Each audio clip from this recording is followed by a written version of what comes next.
এক সময় ভাবতাম আকুল হয়ে কাউকে চাইলে বোধহয় পাওয়া যায়। লোকে বলতো চেষ্টা নাকি সব হয়। আমিও মনে প্রাণে বিশ্বাস করতাম সত্যিকারের চাওয়া পাওয়া হিসেবে বোধহয় মিলেই যায় একদিন। তীব্র আকুতি নিয়ে কাউকে চেয়েছিলাম, চেষ্টা কমতি ছিল না একটুও। তবুও স্রষ্টায় আমায় প্রার্থনা শোনেনি।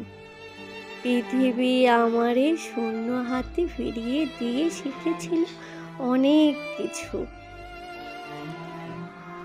আমরা এমন মানুষের কাছ থেকে কিছু একটা পাওয়া আশা করি, যে মানুষে আসলে কিছুই দেওয়ার ইচ্ছে নেই।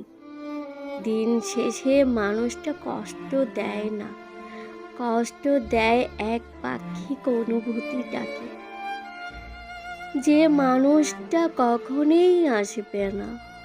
তার জন্য ব্যাকুল হয়ে করা অপেক্ষার কোনো শেষ নেই।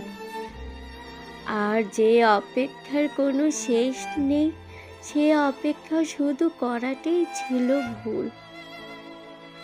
ভুল মানুষের জন্য অনিশেষ। অপেক্ষাটা যত দীর্ঘ হয়, কষ্টের তীব্রতা ততই বাড়তেই থাকে। ভুল দরজাটা করা নাড়তে নাড়তে একদিন টের পাই, ওই ঘরটাতে আমাদের মাথা গোঁজার ঠাঁই নেই, কোথায় ছিল না।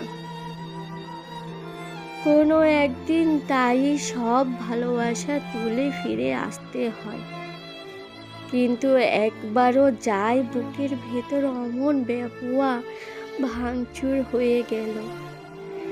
সেই হেরে যাওয়ায় এলোমেলো মানুষটা কি আর আগের মতো থাকে? নক্ষত্রের মতো মানুষের জল